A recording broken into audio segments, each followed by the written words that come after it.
దేవాలయాల్లో ఈ విధంగా గతంలో ఎన్నడూ జరుగుతూ ఉన్నాయి.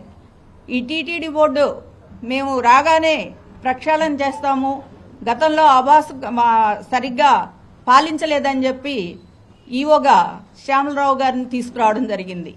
మరి తీసుకొచ్చిన తర్వాత మరి ఆయన వాళ్ళకి అలాంటి ఆవు కొవ్వు పంది కొవ్వు అన్నవి కలవలేదని చెప్పే దానికి సహకరించలేదో ఏమో, మరి ఆయన తీసి పక్కన పెట్టి మళ్ళీ గత ప్రభుత్వంలో ఉన్నటువంటి అశోక్ సింఘాల్ గారిని ఈవోగా నియమించుకోవటం జరిగింది. మళ్ళీ ఆయన కూడా ఇలాంటి అప్రతిష్టాత్మకమైన మాటలు చెప్పడానికి ఇష్టపడలేదేమో, మళ్ళీ ఆయన్ని తీసి పక్కన పెట్టారు. మరి అయోధ్య రామ మందిర ప్రతిష్టకి 1,00,000 లడ్డూలు మన టీటీడీ దగ్గర నుండి పంపించడం జరిగింది. దానికి నెయ్యి స్పాన్సర్ చేసింది ఎవరయ్యా అంటే మన టీటీడీ బోర్డు మెంబర్ డైరెక్టర్ అయినటువంటి one of the director Saurabh Gaur గారు మరియు మన డాక్టర్ రామేశ్వరరావు గారు వాళ్ళు ఇచ్చారు. అంటే వాళ్ళు ఇచ్చినటువంటి వాటిలో వాళ్ళు సాంప్రదాయబద్ధంగా తీసినటువంటి నెయ్యి ఏదైతే ఉందో దాన్ని ఇవ్వడం జరిగింది. సాంప్రదాయబద్ధం అంటే మనం మామూలుగా పాలల్లో నుండి వెన్న తీస్తాము, కానీ పెరుగు చిలికి తీసినటువంటి వెన్నని వాళ్ళు ఆ రోజు లడ్డు తయారీకి ఇచ్చినటువంటి పరిస్థితులు ఉన్నాయి. మరి దాన్ని పక్కన పెట్టేసి మరి ఈరోజు అంటే వాళ్ళని కూడా తప్పుపడుతున్నారా అని చెప్పేసి మేము అడుగుతూ ఉన్నాం.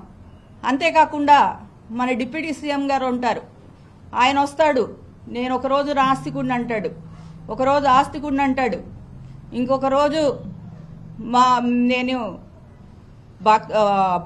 ఇప్పుడు ప్రస్తుతానికి సనాతనం అంటున్నారు, ఒకరోజు నేను దేవుడిని నమ్మనంటారు, ఇంకో రోజు నేను కమ్యూనిస్ట్ని అంటారు. ఏదన్నా ఒక్క మాట మీద నిలబడండి డిప్యూటీ సీఎం గారు అని కోరుకుంటున్నాను. ఎందుకంటే మీ యొక్క అభిమానులు చాలామంది ఏ లైన్ ఫాలో అవ్వాలో కూడా తెలియక కన్ఫ్యూజన్లో కొట్టుకులాడుతూ ఉన్నారు.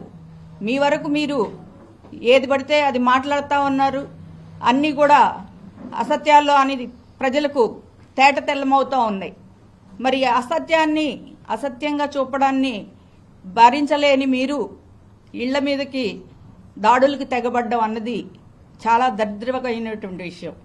మొన్న అంబటి రాంబాబు గారి ఇంటి దగ్గర ఎంత ఘోరకలి జరిగిందంటే దగ్గరుండి పోలీసులే రాళ్ళు కర్రలు పట్టుకున్నా కానీ కనీసం వాటిని తీసుకుని వాళ్ళని పక్కకు నెట్టేయడానికి కూడా ఫోర్స్ పెట్టుకోవడానికి కూడా ఇష్టపడినంత విధంగా దగ్గరుండి 2.5 గంటల వరకు రాత్రిపూట ఆ ఇంటి మీద దహనకాండ దమనకాండ చేయడం అన్నది మనమందరం చూసాం. మరి మా అధ్యక్షుల వారు జగన్మోహన్ రెడ్డి గారు మరి పరామర్శకు వచ్చినప్పుడు గుంటూరు జన సునామీ అయ్యింది.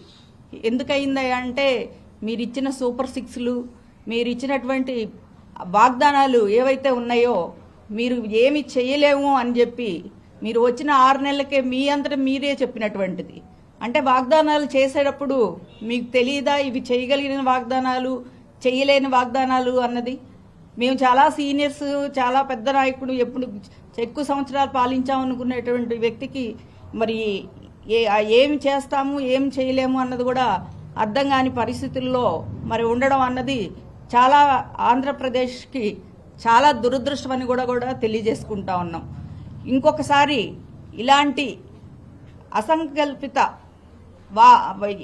విషయాలు చెప్పేటప్పుడు ఒకసారి ముందు వెనక ఆలోచించుకొని పాలన చేయమని కూడా చెప్తా ఉన్నాం.